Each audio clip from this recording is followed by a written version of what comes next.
হযরতে আনাস ইবনে মালিক রাদিয়াল্লাহু তাআলা আনহু থেকে বর্ণিত, খাদেমের রাসূল হযরতে আনাস ইবনে মালিক রাদিয়াল্লাহু তাআলা আনহু তিনি বর্ণনা করেন, ক্বালা রাসূলুল্লাহ সাল্লাল্লাহু আলাইহি ওয়াসাল্লাম, রাসূলুল্লাহ সাল্লাল্লাহু আলাইহি ওয়াসাল্লাম ইরশাদ করেন, ইযা মারারতু বিরিয়াদিল জান্নাহ। আল্লাহ রাসূল তার শাগরেদদেরকে বলতেছে তথা সাহাবীদেরকে বলতেছে, ও আমার সাহাবীরা, যখন তোমরা কোনো জান্নাতের বাগানের পাশ দিয়ে যাবে, যখন তোমরা জান্নাতের বাগান দেখতে পাবে, জান্নাতের বাগানের পাশ দিয়ে যাবে, ফারতাউ, সেখানে তোমরা বিচরণ করো, চলাফেরা করো, হাঁটা চলা করো, সময় দাও। সাহাবারা আশ্চর্য হলেন, ইয়া রাসূলুল্লাহ, ইতিপূর্বে আপনার বর্ণনায় আমরা জেনেছি আমরা এখন আলমের দুনিয়ার জমিনে আছি, নির্দিষ্ট সময় পর্যন্ত আমরা দুনিয়ায় থাকব, এরপর কিয়ামত কায়েম হবে, এরপর হাসরের ময়দান কায়েম হবে, হিসাব নিকাশ হবে। হিসাব নিকাশ শেষে 30,000 বছরের ফুলসিরাতের রাস্তা, সেই 30,000 আজকের দিনে 30,000 কিন্তু সমান নয়। 30,000 বছরের রাস্তা পার হওয়ার পর হয়তোবা যদি নেক আমল থাকে আল্লাহ কবুল করে জান্নাতে যাওয়া যাবে, আর যদি বা বদামল থাকে জান্নাতে যাওয়ার উপযুক্ত না হই, তাহলে আমি জান্নাতে যাইতে পারবো না, স্লিপ কেটে পা পিছলে জাহান্নামে পড়ে যাব, বলি নাউজুবিল্লাহ। সাহাবারা বললেন, ইয়া রাসূলুল্লাহ, ইয়া হাবিবাল্লাহ, আমরা তো এখনো দুনিয়াতে আছি, মারা তো আর যাই নাই, কিয়ামত তো কায়েম হয় নাই, হাসর তো হয় নাই, ফুলসিরা তো হয় নাই, অথচ আপনি বললেন ইজা মারারতুম বিরিয়াদিল জান্নাহ, যখন তোমরা জান্নাতের বাগানের পাশ দিয়ে যাবে, ফারতাউ, সেখানে তোমরা সময় দাও, হাঁটা চলা করো, বসো। আমরা তো বুঝতে পারলাম না। সাহাবারা জিজ্ঞাসা করলো, কি লাও আমার রিয়াদুল জান্নাহ, ইয়া রাসূলুল্লাহ, দুনিয়ার জমিনে এই রিয়াজুল জান্নাতটা কি কোথায় পাবো? আল্লাহ রাসূল সাহাবীদের প্রশ্নের জবাবে বললেন, কয়লা হিলাকুয যিকর, যে স্থানে জিকিরের হালকা হয়, জিকিরের হালকা হয়। জিকির বলতে শুধু যে আমরা জিকির করি আল্লাহ আল্লাহ সুবহানাল্লাহ লা ইলাহা ইল্লাল্লাহ, শুধু এইটাই জিকির নয়। আমরা যদি আল্লাহর হুকুমকে রাসূলের তরিকায় সাহাবীদের নমুনায় বাস্তবায়ন করি, প্রত্যেকটা কাজ করি, তাহলে প্রত্যেকটা কাজ আমার জিকির হবে, বলি সুবহানাল্লাহ। আমি যদি হাঁটার সময় রাসূলের সুন্নত হলো রাস্তার ডান দিয়ে হাঁটা, যদি আমি তাই করি এটাও জিকির, বলি সুবহানাল্লাহ। খাবারের শুরুতে বিসমিল্লাহ বলা সুন্নত, যদি আমি বিসমিল্লাহ বলি এটাও জিকির হবে। কারোর সাথে দেখা হলে হাসি মুখে সালাম দিয়ে কথোপকথন শুরু করা, যদি আমি এইটা করি এটাও জিকির হবে। অর্থাৎ আল্লাহ আমার জন্য যা নির্ধারিত করেছেন সেইটা যদি আমি সেইভাবে যদি আমি নিজেকে পরিচালনা করি, সবগুলোই জিকির হবে, বলি সুবহানাল্লাহ। তবে মনে রাখতে হবে, সবচেয়ে উত্তম জিকির হলো কোরআন তেলাওয়াত, বলি সুবহানাল্লাহ। আমরা বিভিন্ন শব্দে জিকির করি, আল্লাহ রাসূল সাল্লাল্লাহু আলাইহি ওয়াসাল্লাম জিকিরের ক্ষেত্রে সরাসরি সহিহ হাদিসের মধ্যে 4টি শব্দ প্রয়োগ করেছেন, সুবহানাল্লাহ, আলহামদুলিল্লাহ, লা ইলাহা ইল্লাল্লাহ, আল্লাহু আকবার। এই 4টা জিকিরের শব্দ, এছাড়াও আমরা অনেক শব্দ ব্যবহার করে থাকি। আল্লাহ রাসূল সাল্লাল্লাহু আলাইহি ওয়াসাল্লাম সাহাবাদের উদ্দেশ্যে বললেন যে যখন তোমরা জিকিরের হালকা দেখতে পাবা, জিকিরের মজলিস দেখতে পাবা, ফারতাউ, সেইখানে তোমরা বসে যাও, সেইখানে তোমরা সময় দাও। এই স্থানটা হলো জান্নাতের বাগান, বলি সুবহানাল্লাহ। ও আমার ভাই, আমরা নতুন মানুষ, যদি কোথাও গিয়ে নতুন বাগান পাই, আর সেই বাগানে প্রবেশ করার পর যদি সেখানে বাগানের মধ্যে বিভিন্ন গাছে বিভিন্ন রং বর্ণের ফল থাকে, এক এক বর্ণের ফলের এক এক ধরনের স্বাদ হবে কি হবে না? হয়তো বুঝওয়ালা মানুষ আমাদের বিবেকে বাধা দেবে অন্যের ফল না বলে ছিঁড়তে, কিন্তু ছোট মানুষ মানতে পারবে না, খালি ওই ফলটা ছিঁড়তে যাবে, বলেন ঠিক কিনা?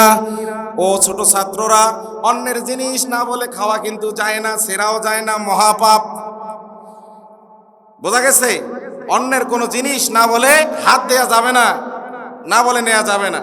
যদি খুবই মন চায় খাইতে, বাড়ির মালিক বা ফলওয়ালার মালিককে বলে খেতে হবে।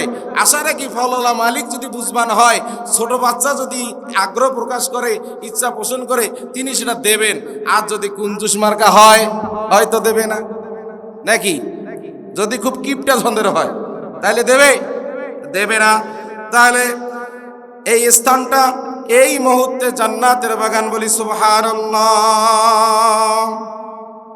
এই জান্নাতের বাগান নিরাপত্তা দিচ্ছে আল্লাহর পক্ষ থেকে অগণিত ফেরেশতারা। দুনিয়ার দিক থেকে যদি কোনো সরকার বাংলাদেশের নিয়ম অনুযায়ী একজন সরকার 5 বছরের ক্ষমতা পায়, যদিও বা তত্ত্বাবধায়ক সরকার সেটা পায় না, পায়। নির্বাচিত সরকার কয় বছরের ক্ষমতা বলেন? সব যদি ঠিকঠাক থাকে 5 বছর কমপক্ষে। কিন্তু ইতিপূর্বের সরকার দেখা গিয়েছে 15 বছরও পার করছে। করে কি করে নাই? করে নাই, করেছে। কমপক্ষে 5 বছর। 5 বছর ক্ষমতা পাওয়ার পর যদি সরকার এই আমাদের রংপুর জেলার মধ্যে, আমাদের কইতে আমার কুড়িগ্রাম যায়, আমি কুড়িগ্রামের মানুষ, আমাদের কুড়িগ্রাম বিভাগীয় জেলা নয়, বিভাগের একটা জেলা, প্রত্যন্ত সীমানাবর্তী একটা জেলা। এই জেলার মধ্যে যদি বাংলাদেশ সরকারের কোনো একটা প্রোগ্রাম থাকে, যদি ডেট হয়, তারিখ নির্ধারণ হয়, কিছুদিন পূর্ব থেকে স্থল বাহিনী, প্রশাসন, আকাশ বাহিনী, বিমান বাহিনী, র্যাব সহ যত বাহিনী আছে সমস্ত বাহিনী ওই জায়গায় এই সরকার গিয়ে প্রোগ্রাম করবে, তার জন্য নিরাপত্তা পূর্ব থেকে গ্রহণ করে কি করে না? করে না, করে না, অবশ্যই করে। শুধু কি তাই, প্রোগ্রাম শুরুর পূর্ব থেকে শেষ পর্যন্ত বিভিন্ন অ্যাঙ্গেলে সিসি ক্যামেরা দিয়ে এবং স্যাটেলাইট ক্যামেরা দিয়েও নিরীক্ষণ করা হয়, বলেন ঠিক কিনা? এমন জায়গায় ক্যামেরা আছে মানুষের চোখে ধরা পড়ে না। কোনো একটা অপ্রীতিকর ঘটনা হয়ে গেল, সেই ক্যামেরা দেখে সেখানকার মূল ওই বিশৃঙ্খলাকারীকে চিহ্নিত করতে পারে প্রশাসন, বলেন ঠিক কিনা? দুনিয়ার দিক থেকে একজন সামান্য 5 বছরের ক্ষমতা পাওয়ার পর যদি সরকারের পক্ষ থেকে তাকে এত ধরনের প্রোটেকশন, সিকিউরিটি দেয়া হয়, নিরাপত্তা দেয়া হয়, তাহলে আজকে যারা এই জান্নাতের বাগানে, সাব জান্নাতের বাগান, এটা কি সাব জান্নাত? আসল জান্নাত তো পরে পাবো, কিন্তু দুনিয়ার জান্নাত হইল এইটা। এই জান্নাতের বাগানে জান্নাতীরা বসবে, তাদের জন্য বুঝি কোনো সিকিউরিটির ব্যবস্থা নাই? আছে না নাই বলেন? অন্য হাদিসে ওয়ান আবি হুরায়রা রাদিয়াল্লাহু তাআলা আন, হযরত আবু হুরায়রা রাদিয়াল্লাহু তাআলা আনহু থেকে বর্ণিত, ক্বালা ক্বালা রাসূলুল্লাহ সাল্লাল্লাহু আলাইহি ওয়াসাল্লাম, রাসূলুল্লাহ সাল্লাল্লাহু আলাইহি ওয়াসাল্লাম বলেন, মাজাতামা কওমুন ফি বাইতিম মিন বুয়ুতিল্লাহ, যদি কোনো সম্প্রদায় আল্লাহর ঘর সমূহের মধ্য থেকে কোনো ঘরে অবস্থান করে, একত্রিত হয়, এটাও কিন্তু এক ধরনের আল্লাহর ঘর। এটা আল্লাহর ঘর না? ঈশার জামাত কি আজকে এখানে হয়েছে? আল্লাহর ঘর বলা হয় দুনিয়াতে মসজিদকে। কিসে বলা হয় বলেন দেখি? মসজিদ হইল আল্লাহর ঘর। এই ধরনের প্যান্ডেলগুলোতে অনেক সময় ভ্রাম্যমান মসজিদ বানানো হয়, সেখানেও কিন্তু নামাজের ব্যবস্থা করা হয়, হয় কি হয় না? তো এটাও এক ধরনের ভ্রাম্যমান মসজিদ। এই মসজিদের মধ্যে যারা একত্রিত হবে, ওই ব্যক্তিদের উদ্দেশ্য একটা থাকতে হবে, হবে কি হবে না? আল্লাহ রাসূল সাল্লাল্লাহু আলাইহি সাল্লাম বলেন, ওই মজলিসে যারা বসবে তাদের উদ্দেশ্য যদি এমন হয়, ইয়াতলুনা কিতাবাল্লাহি, তারা যদি আল্লাহর কিতাব থেকে তেলাওয়াত করে, ওয়া ইয়াতাদারাসুনাহু বাইনাহুম, এবং তারা একে অপরের সঙ্গে যদি আল্লাহর কিতাব, রাসূলের হাদিস, দিন, ইলমে ফিক সম্পর্কে পর্যালোচনা করে, শিক্ষা দেয়, শিক্ষা নেয়, এমনটা যদি হয়, আল্লাহ রাসূল বলেন, ইল্লা নাযালাত আলাইহিমুস সাকিনা, ওই স্থানের মধ্যে যারা বসবে তাদের সকলের উপর আল্লাহর সাকিনা অবতীর্ণ হবে, বলি সুবহানাল্লাহ। সাকিনা শব্দের হলো প্রশান্তি। একটা শব্দ আমরা ব্যবহার করি, সুখ আর শান্তি, আছে না নাই? মনে হয় দুইটা পাশাপাশি, সুখ শান্তি। আমরা অনেক সময় বলি, যাই বেশি ভালো, যার বউ ভালো, যার ছেলে পেলে ভালো চাকরি করে, নিজে ভালো চাকরি করে, সম্পদে বেশি, কয় তুমি সুখে আছেন? কয় ভাই সুখে আছি, মনে শান্তি নাই। বউ যদিও ভালো হয় তেমনটা মিল নাই, সাওয়া যদিও চাকরি করে বাপমার খোঁজ রাখে না, বলেন এমনটা হয় কি হয় না? সম্পদ যদিও আছে, নিজের কাছে এত বড় কিপটিয়া, কিপটার কিপটে, এত বড় কিপটা, ওই বুড়া যখন বাড়ির থেকে বেড়ে যায়, ওই বুড়ার বুড়ি আর সবাই মিলি পোলাও কুরমা করে খায়, বুড়া কিন্তু কিচ্ছু জানে না। বুড়া যখন আসে, বুড়া বুড়ি বাড়ি ঢাপ ঢুপ, এমন কিপটা আছে না নাই আপনাদের এলাকায়? আমার এলাকাতে আছে। তাহলে এত কিছু আছে, এত কিছু আছে, আমরা দেখতেছি লোকটা সুখে আছে, ওই ব্যবসার মনে শান্তি নাই। এতগুলা টাকা, রাত্রে যখন ঘুমায় টাকার হিসাব মিলাইতে মিলাইতে ফজরের আজান দেয়, ঘুম নাই, হঠাৎ করে চটকে ওঠে, উঠিয়া কয় কোন টাকার কোথাকার জানি হিসাব গন্ডগোল হয়, মনে কোনো শান্তি নাই। আল্লাহ রাসূল বলেন এইখানে যারা বসবে তাদেরকে আল্লাহ তাদের উপর সাকিনা দেবেন, তাদের মনের মধ্যে প্রশান্তি ঢেলে দেবেন, বলি সুবহানাল্লাহ। শুধু কি তাই, আল্লাহ রাসূল বলেন ওয়া গাশিয়াতুহুমুর রাহমা, এবং তাদেরকে আল্লাহর রহমত ঘিরে ধরবে। তাদেরকে কি করবে ভাই বলেন? আল্লাহর রহমত ঘিরে ধরবে। চড়াইয়ের বাচ্চা আছে না নাই? দেওয়ানগিরি করলে বাড়িওয়ালি রাগ হয়ে খাসা দিয়ে ঢাকি ধোয় কি ধোয় না? কোনো দিক দিয়ে বের হতে পারবে? চিলা কুত্তা বিড়াল কি খাইতে পারবে? খাইতে পারবে না। আরো একটু ঘটনা, আরো একটু ভালো করে বললে বুঝবেন। এই যে ঠান্ডার দিন, কত ল্যাপ তোষক আমরা গায়ে দেই, ঘটনাক্রমে কোথাও যদি এক আঙ্গুল পরিমাণ একটু ফাঁকা থাকে, সেইখান দিক দিয়ে এমন কুয়াশা আসে, বাপরে বাপ কি ঠান্ডা, মনে হয় গরমের দিন এসি ছাড়িয়াও সেই ধরনের বাতাস পাওয়া যায় না, বলেন ঠিক কিনা? ঠিক তেমনি এই ঠান্ডার দিনে কম্বল এমনভাবে মোড়া, এমনভাবে মুড়িয়ে দেয়া যে কোনো দিক দিয়ে কোনো কুয়াশা বা বাতাস আসে না, কেমনভাবে ঘিরিয়ে ধরলো। ঠিক এমনই ভাবে আল্লাহর রহমত, আল্লাহর দয়া, আল্লাহর ভালোবাসা, আল্লাহর মহাব্বত, যারা এই পুরুষরা পুরুষ সামিয়ানার নিচে বসবে এবং মহিলারা মহিলা সামিয়ানার পিছন নিচে বসবে, তাদেরকে এ ধরনের আল্লাহর রহমত ঘিরিয়ে ধরবে। কিন্তু যারা বাহিরে থাকবেন তাদেরকে শয়তান ঘিরিয়ে আছে, যাইস নে আমারে সাথে হুজুর ওয়াজ করবেন নাকি এলায় জামওয়ালা আসতে দিচ্ছে না কে ভাই বলেন? শয়তান। বাজারের 1 মিনিটের দাম আর এই জান্নাতের বাগানের 1 মিনিটের দাম সমান হবে না। মন খারাপ করতেছেন? কথা যে হকন না, হ্যাঁ একটু বলবে, তাহলে আমি বুঝতে পারবো বা বক্তা বুঝতে পারবে যে শ্রোতারা মনোযোগ আছে। শয়তান তাদেরকে বেঁধে রেখেছে। আমি তাদের উদ্দেশ্যে বলবো, ভাই আগামীকাল বড়ুয়ারহাটের বাজার থাকবে, কিন্তু আগামীকাল এই মাহফিলটা থাকবে না ভাই। দোয়া হয়ে যাবে, মাহফিল শেষ হয়ে যাবে, আল্লাহ কবুল করলে হয়তোবা আগামী বছর মাহফিলটা হতেও পারে, নাও হতে পারে। কিন্তু বাঁচি থাকলে প্রত্যেক দিন সকালে আসিয়া দাঁত ঘষতে ঘষতে এই বাজারও চা খাইতে পারবি রে ভাই। পারবে কি পারবে না বলেন? আমি অনুরোধ করব ভাই, হাতে ধরে পায়ে ধরে আপনাকে বলি, আপনি দরকার হয় আজকে একটু বেচা কিনা কমে করেন, সওদা কেনা কমে করেন, তারপরেও এই স্থানে সময় দেন। যেহেতু আমি বলছি পরিবেশ তৈরি করার ওয়াজে আমাকে করতে হবে, আমি তাই করতেছি। মেহেরবানি করে আপনারা আপনাদের ব্যস্ততাকে ঝেড়ে ফেলে খুব দ্রুত সময় এখানে আসার তৌফিক আল্লাহ আপনাদের দান করুক, সকলে বলি আমিন। ও ভাই বলতেছিলাম, এই স্থানে যারা বসবে আল্লাহ পাকের রহমত তাদেরকে ঘিরিয়ে ধরবে। শুধু কি তাই, আল্লাহ রাব্বুল আলামিন রাসূল সাল্লাল্লাহু আলাইহি সাল্লামের মাধ্যমে আমাদেরকে জানিয়ে দেন ওয়া হাফাতহুমুল মালাইকা, এবং এই স্থানে আল্লাহর অগণিত ফেরেশতা নাজিল হবে, অগণিত ফেরেশতা নাজিল হবে, যেই ফেরেশতাগুলো আমাদের চতুর্দিকে দাঁড়িয়ে দাঁড়িয়ে আমাদেরকে সিকিউরিটি দিচ্ছে। বলেন আমাদেরকে কি দিচ্ছে? সিকিউরিটি দিচ্ছে। যদি এই বড়ুয়াহাট মাদ্রাসায় একটা গাছ লাগা হয়, সেই গাছটাকে যেন সব কিছুর বালা মুসিবত থেকে, ছাগল গরু, এখানে যারা আসছি আমরা, তারা আল্লাহর সাকিনায়, আল্লাহর রহমতে ঘিরে আছি, বলি সুবহানাল্লাহ। এ সম্পর্কে আরো একটি হাদিস আপনাদেরকে শোনাই। ওয়ান আবি হুরায়রা রাদিয়াল্লাহু তাআলা আনহু, হযরত আবু হুরায়রা রাদিয়াল্লাহু তাআলা আনহু থেকে বর্ণিত, তিনি বলেন, ক্বালা রাসূলুল্লাহ সাল্লাল্লাহু আলাইহি ওয়াসাল্লাম, রাসূল সাল্লাল্লাহু আলাইহি সাল্লাম ইরশাদ করেন, ইন্না লিল্লাহি মালাইকাতু, আল্লাহর জন্য কিছু ফেরেশতা আছে। অর্থাৎ আল্লাহর কিছু ফেরেশতা আছে না নাই? আল্লাহর কিছু ফেরেশতা আছে। সেই ফেরেশতাগুলোর এই এলাকার দায়িত্বে যারা আছে, তাদের আজকে দায়িত্ব কি? এই হাদিসের মধ্যে আল্লাহ তাই বলতেছে, আল্লাহ রাসূল তাই বলতেছেন।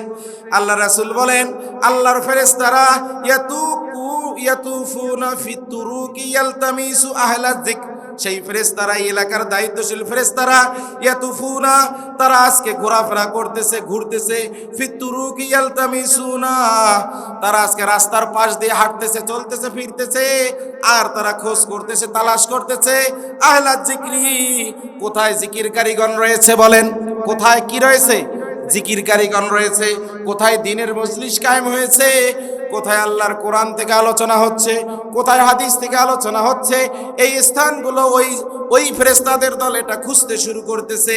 তারা খুঁজতে খুঁজতে খুঁজতে খুঁজতে যখন আমাদের বড়ুয়ারহাট এলাকায় আসবে, ওই বেলি ব্রিজ থাকতে, ওই ন্যাংরার বাজার বলে বাগবাড়ি থাকতেই তারা এই মাইকের আওয়াজ পাবে। ওই দিক দিয়ে আসবে লাগছে নাকি? না না, সবখানেই ফেরেশতা আছে। ফেরেশতারা ঘুরতে ঘুরতে আজকে এই জান্নাতের বাগানের দেখা পাবে। দেখা পাওয়ার পর তারা কি করবে?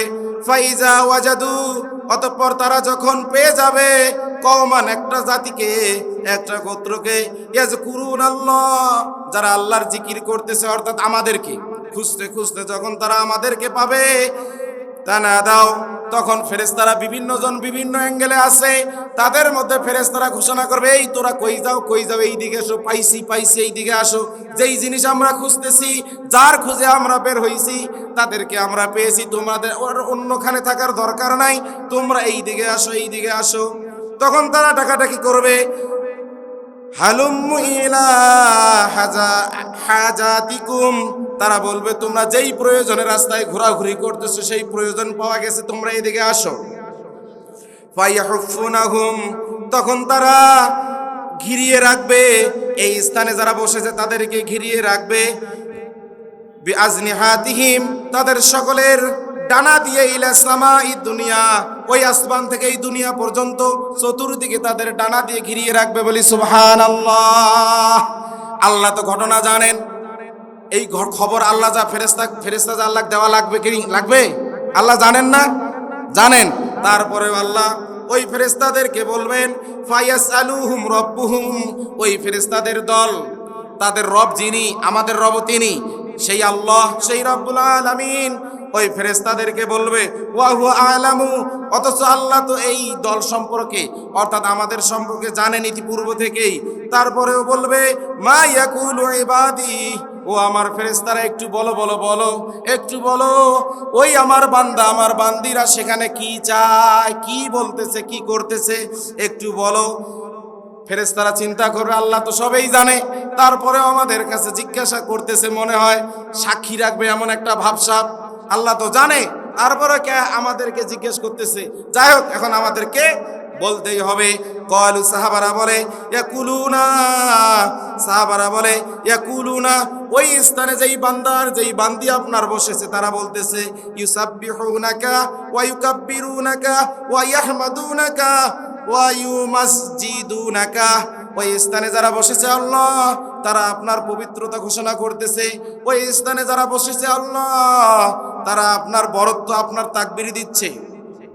ওয়া ইয়াহমাদুনাকা, ওই স্থানে যারা বসেছে তারা আপনি রবের প্রশংসা করতেছে। ওয়া ইউমাজ্জিদুনাকা, ওই স্থানে যারা বসেছে তারা আপনার মহিমান্বিত প্রকাশ করতেছে, ঘোষণা করতেছে।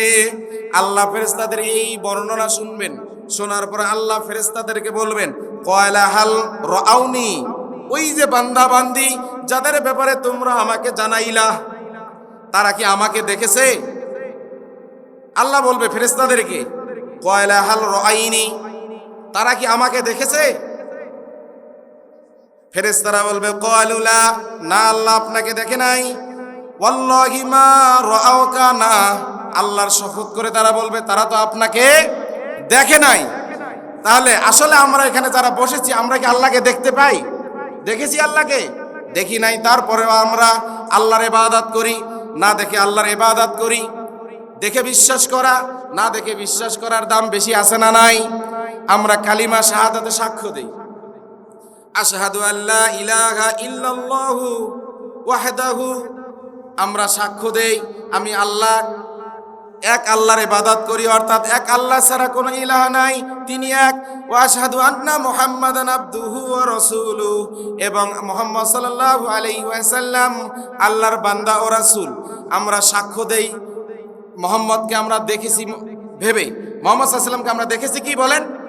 কেউ যদি কোনো জিনিসের সাক্ষ্য দিতে চায় তাকে দুই চোখ দিয়ে দেখতে হয়, কিন্তু আমরা সাক্ষ্য দিচ্ছি মুহাম্মদ সাল্লাল্লাহু আলাইহি ওয়াসাল্লাম আল্লাহর বান্দা ও রাসূল, কিন্তু আমরা তো দেখি নাই ভাই।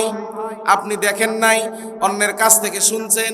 এখন আপনাকে জানি, আপনাকে যদি কোনো কোর্টে কোনো আদালতে সাক্ষী বানা হয়, জজ যদি আপনাকে বলে আপনি কি দেখেছেন, কয় না আমি ওই সময় বাড়িতে ছিলাম না বা ওই ঘটনাস্থানে ছিলাম না, ধুর মিয়া আপনি দেখেন নাই, সাক্ষী দেন কিসে? আমরা যে ইমানে মুফাসসালের ভিতরে 7টা জিনিসের ঘোষণা দেই, ঈমান আনি আমানতু বিল্লাহি ওয়া মালাইকাতিহি ওয়া কুতুবিহি ওয়া রুসুলিহি ওয়াল ইয়াউমিল আখিরি ওয়াল কদরি খাইরি ওয়া শাররিহি মিনাল্লাহি তাআলা ওয়াল বা'সি বাদাল মাউত। এই 7টা জিনিস আছে, এই 7টা জিনিসের উপর ঈমানও এনেছি আমরা। এগুলোকে আমরা দেখি, সবকিছু দেখি কি? ফেরেশতা দেখি, রাসূল দেখেছি, আল্লাহ দেখেছি, আখিরাত দেখি নাই, কবরের আযাব হবে কিনা তাও দেখি নাই, ফেরেশতাও দেখা যায় না।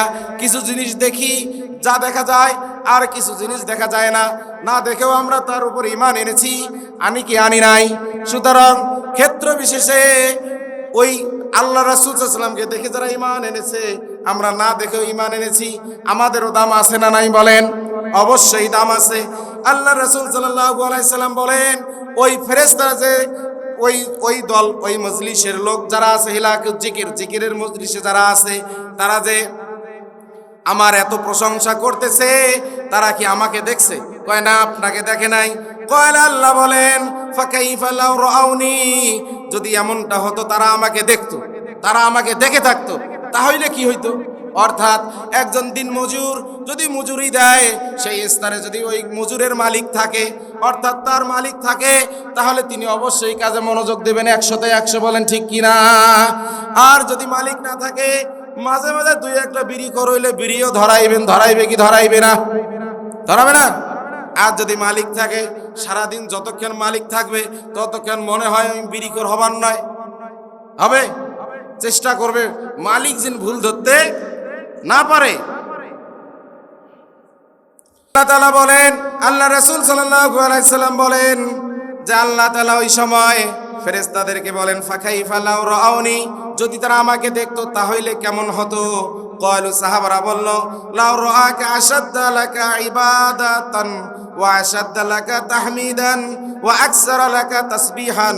হে আল্লাহ, যদি ওই আপনাকে তারা দেখতো তাহলে যে ইবাদত করতেছে এর চেয়েও কঠিন আরো বড় ইবাদত করত, যে আপনার মহিমান্বিত প্রকাশ করতেছে এর চেয়েও আরো বেশি মহিমান্বিত প্রকাশ করত, যে আপনার তাসবিহ পাঠ করতেছে এর চেয়েও আরো বেশি পরিমাণে তাসবিহ পাঠ করত। অতঃপর আল্লাহ তাআলা বলেন, ক্বালা ফামাযা ইয়াসআলুনানি, ও আমার ফেরেশতারা, ওই স্থানে যারা বসেছে তারা আমার কাছে কি চায়? শাব্দিক অনুবাদ, বেশি কিছু বলার সুযোগ নাই। পরবর্তী আলোচক আসতেছেন। ক্বালু, ফেরেশতারা বলল, ইয়াসআলুনাকাল জান্নাহ, হে আল্লাহ, ওই স্থানে যারা বসেছে, যেই বান্দা বসেছে, যেই বান্দি বসেছে, তারা সকলেই আপনি রবের কাছে জান্নাত চায়। আপনারা কি জান্নাত চান? জান্নাত চাই না আমরা? অবশ্যই জান্নাত চাই। আমাদের নিয়ে ফেরেশতারা আল্লাহর সাথে এভাবেই কথোপকথন করতেছেন এই মুহূর্তে। আল্লাহ তাআলা বললেন, তারা আমার কাছে জান্নাত চায় বলে, হ।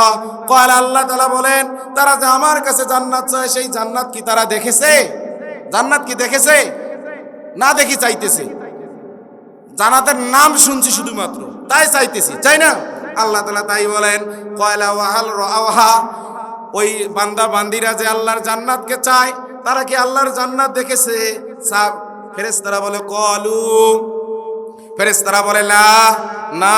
ওয়াল্লাহি ইয়া রাব্বি মা রাহা, আল্লাহর শপথ করে বলে, ওয়াল্লাহি, হে আল্লাহ, ওই বান্দারা, ওই মজলিসের তোমার বান্দা আর বান্দিরা ওই জান্নাত তো দেখে নাই। আল্লাহ বলেন, ফাকাইফা লাউ আন্নাহুম রাওহা, জান্নাতের ভিতরে কত নাজ নিয়ামত, কত পুরস্কার, কত শান্তি, এটা যদি জানতো তারা, তাদের কি হইতো বলো?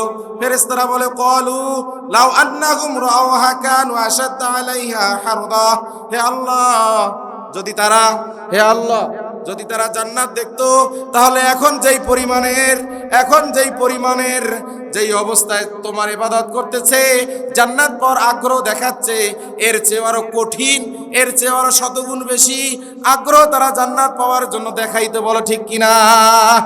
আজকে জান্নাতের কথা বলা হয়, অনেক মানুষ আছে ধর্মিয়া মরলে গেলে মাটির সাথে মিশে যাবে, কোথায় জান্নাত কোথায় জাহান্নাম আছে না নাই এক শ্রেণীর লোক বলে কি বলে না?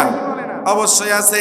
এই জান্নাত যদি আমাদেরকে দেখাইতো, আজকে আমরা যেই পরিমাণের জান্নাত যাইতে আগ্রহ প্রকাশ করি, এর চেয়েও শতগুণে আমরা জান্নাত যাবার জন্য চেষ্টা করতাম, বলেন ঠিক কিনা? আল্লাহ রাসূল বলেন, এরপর আল্লাহ বলে, ফেরেশতারা বলেন, ওয়া আশাদ্দা লাহা তালিবান, তারা আরো বেশি পরিমাণে জান্নাত চাইতো এবং জান্নাত যাবার আরো কাজ করত। ক্বালা, আল্লাহ তাআলা বলেন, ফামিম্মা ইয়াতাআওয়াজুনা, ওই স্থানের লোকেরা, ওই মজলিসের লোকেরা, তারা কি আমার কাছ থেকে কোনো কিছুর আশ্রয় কামনা করে, কোনো কিছু মাপ চায় কি, আমার থেকে কোনো কিছু ক্ষমা চায়? ফেরেশতারা বলে, ক্বালু হা, চায় তো। বলে কি চায়? আল্লাহর ফেরেশতারা বলেন, ইয়াতাআওয়াজুনা মিনান নার, ওই স্থানে যেই সব বান্দা বান্দি বসেছে আল্লাহ, তারা জাহান্নামের আগুন থেকে ক্ষমা চায়, জাহান্নামের আগুন থেকে মাপ চায়। আমরা কি জাহান্নামের আগুন থেকে মাপ চাই কি চাই না বলেন? জাহান্নামের আগুন থেকে মাপ চাই না? জাহান্নামের আগুন থেকে মাপ চাই, এই কথাটাই আল্লাহর সাথে ফেরেশতারা কথোপকথন করতেছেন। শুধু হাদিসটার অনুবাদ বলে শেষ করব। আল্লাহ তাআলা বলেন, ক্বালা ওয়া হাল রাআহা, তারা যে জাহান্নাম থেকে মাপ চায়, তারা কি জাহান্নাম দেখেছে? আমরা কি জাহান্নাম দেখেছি? জাহান্নাম দেখি নাই। ফেরেশতারাও এমন একটা উত্তর দেয় যে না, লা ওয়াল্লাহি ইয়া রাব্বি মা রাআহা, হে আল্লাহ, তারা জাহান্নাম দেখে নাই। জাহান্নাম না দেখেই তারা জাহান্নামের থেকে আপনার কাছে ক্ষমা চায়। আল্লাহ বলেন, যদি তাদেরকে জাহান্নাম দেখা হতো, কয় আল্লাহ, যদি তাদেরকে জাহান্নাম দেখা হতো, এখন যারা ভয় করে জাহান্নামের ব্যাপারে, আরো শতগুণ বেশি ভয় করতাম কি করতাম না বলেন? আরো বেশি আল্লাহর কাছে ক্ষমা চাইতাম কি চাইতাম না?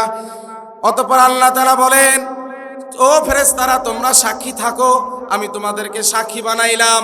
এই জান্নাতের বাগানে, এই জিকিরের মজলিসে যারা বসেছে, এই জিকিরের মজলিসে যারা বসেছে, আমি সকলকে মাফ করে দিলাম, বলি সুবহানাল্লাহ।